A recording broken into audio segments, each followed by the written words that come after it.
Hey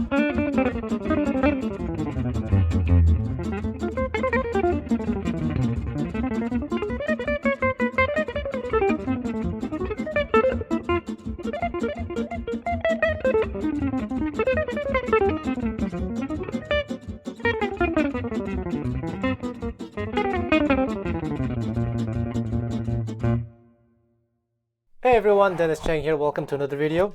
So what you just heard was a solo that was not 100% improvised. It's a lot of ideas that I took from this guitar player, Punch Weiss. In my opinion, one of the most exciting players of the new generation in the gypsy jazz style.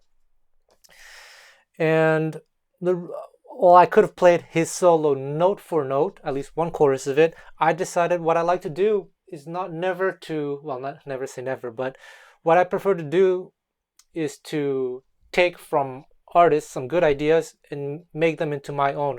So that's why I did my own version of his solo using certain ideas, and I even made up a few of my own. And I want to talk to you about this solo because there's a number of things that are very interesting about it.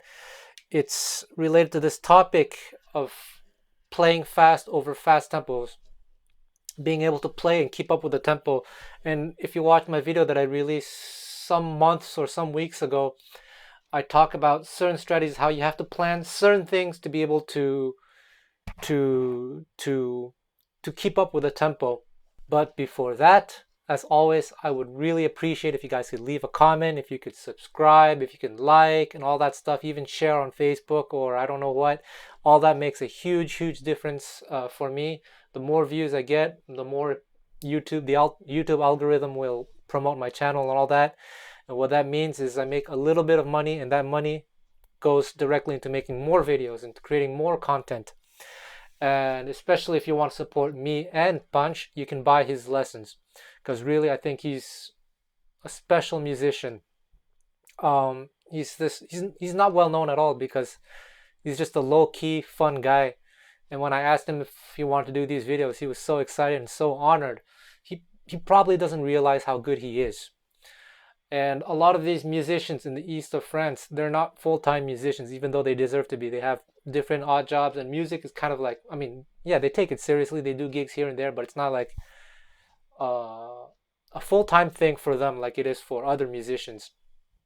And so I think he really deserves to be well known. And there we go. So if you want to check out his lessons, they're on DC Music School. So let me talk about what I like about his playing.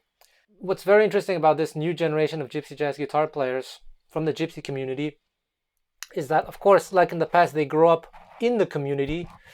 And what better community than the one that has produced people like Hono Winterstein, Birelli Lagren, Dorado Schmidt, Chavolo Schmidt, all these musicians in the east of France. So that's the environment they grow up in. But not only that, the younger generation is nowadays taking advantage of technology. They're using YouTube. Some of them are even using DC Music School. I'm really honored. And I think this is kind of the result. It's a new generation of super musicians. And what I like about Punch's playing in particular is that when you listen to him play, on the surface, it's all familiar sounds. It's very much in the style, in the old tradition. But if you analyze his playing, most of his lines, his ideas are his own.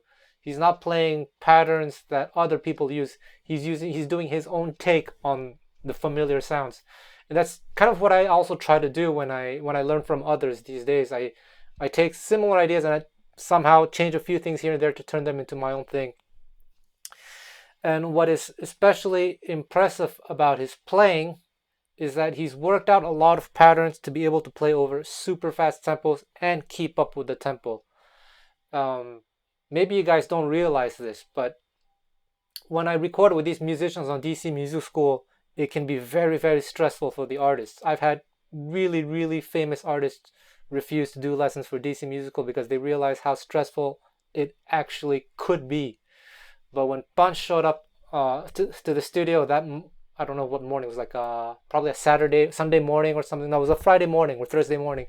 Anyway, he showed up without a guitar, not without a guitar because there was a damage. So he went to borrowed some random cheap guitar that he had never really played, And then we recorded song after song after song, like without even warming up. He did everything all in one take, and the playing is insane, to say the least. Imagine doing that, like showing up to the studio not with your regular instrument, not knowing what you're going to record, and then a producer like me telling, all right, we're going to do Shake Every 320 BPM. Okay, next. Joseph Jeb, 300 BPM. All right, next. Minor swing, 300 BPM. And boom, one take. Perfection like that. It's insane. But this guy did it. It doesn't get more real than that. So for this video, I wanted to teach you the solo that I just played. It's based on the same solo on DC Music School, Sheik of Araby by Punch Vice.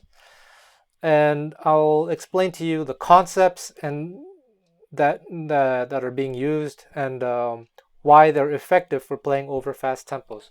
So one little thing is that Punch has developed these patterns that are very guitaristic, especially when we use this gypsy jazz picking technique. You may have heard that generally you start a new string with a downstroke, and so that often causes problems where you end up with situations where you're doing double downs. And what Punch has done, he has created certain patterns that avoid double downs through the use of ghost notes and whatnot. So the first part of the solo starts with this pattern. So what he does and what I do is a down, hammer, and then up. I don't do down, down, down. That's what people would think you have to do in this style, but it's not true. I've talked about this in another video about the nature of this technique.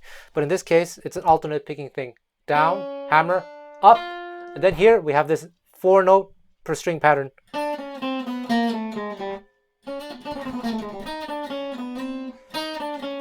And by the way, if you check out the pinned comment, you'll have a transcription available to you on SoundSlice. So,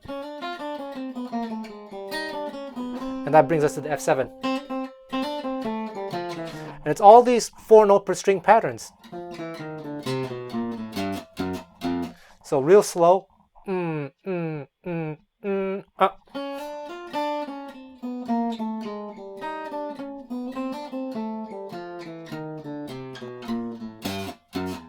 So this is F7. Using chromatics, but still outlining the changes, because you have, right? So it's super clever. And then you have this F arpeggio, which is very easy to play with this technique. And then you have these, so 2 notes, so you don't have to do a double down, and then down, and then a ghost note, so you avoid the double down. Then chromatic again. So it's outlining these this B flat like this, but you're putting these passing tones. And then so and then we have this 2-note per string, or even number of notes per strings. And this is where I deviate a little bit from his thing. I made my own thing. And then back to his solo.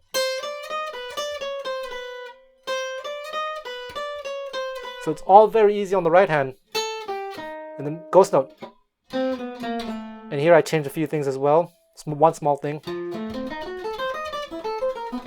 That's what I did. And then, and this is my own solo here. I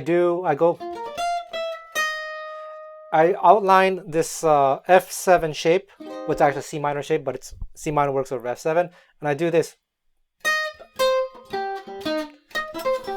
So instead of doing, I do ghost, ghost, ghost, and then 4-note per strings. This is very easy. Arpeggio, A minor 7 flat 5 arpeggio, and then another punch idea, then to the D7, and then G7. So he's thinking this chord, always 4-note per strings. So this outlines G9. Then the ghost note, C7, then F7.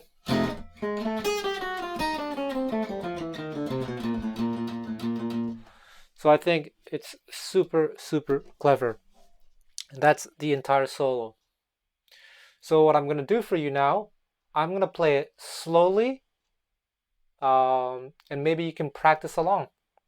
One thing that I think you should be mindful of is the rhythmic placement. Try to be as precise as you can, especially when on certain notes where they're supposed to land somewhere. Try to be as much as possible right where you need to be. And it's easier said than done. So for this solo, I had to practice maybe 2 hours just to be able to get it under my fingers. And it's still not perfect. It's unbelievable how crazy it is, how he just showed up, not warmed up, not knowing he was going to play at that tempo, and it just boom, recorded, and then said, all right, what's next? Monster musician. Really, if you're playing gypsy jazz and for some reason your goal is to be able to play fast and all that stuff, this is the guy to study. Not just him, but all these younger generation people from fallback like Amati, Brady, Bunch, and we're going to release Favino Laurier's lessons in a few months. So be on the lookout of these young generation players who grew up together, but they have their own distinct styles. So that's really, really cool to see. Like, for example, okay, Bunch has created these unique lines, and he's a master at playing up-tempo songs. Of course, he can play slow songs very well too. Whereas Brady Winterstein, the nephew of Hono, he's like a human metronome. He does all these crazy rhythms, and it's so precise. And then you have Favino Laurier, who is, in my opinion, a very exciting player as well. He's only 23 years old, but he plays in the really, like, what people say, the old style. Like, not a lot of modern ideas in his playing, but a lot of lines from players from the 70s and the 80s and the 60s, and of course from Django as well. But all this mixed with the influence of his environment. So it's going to be very exciting to see.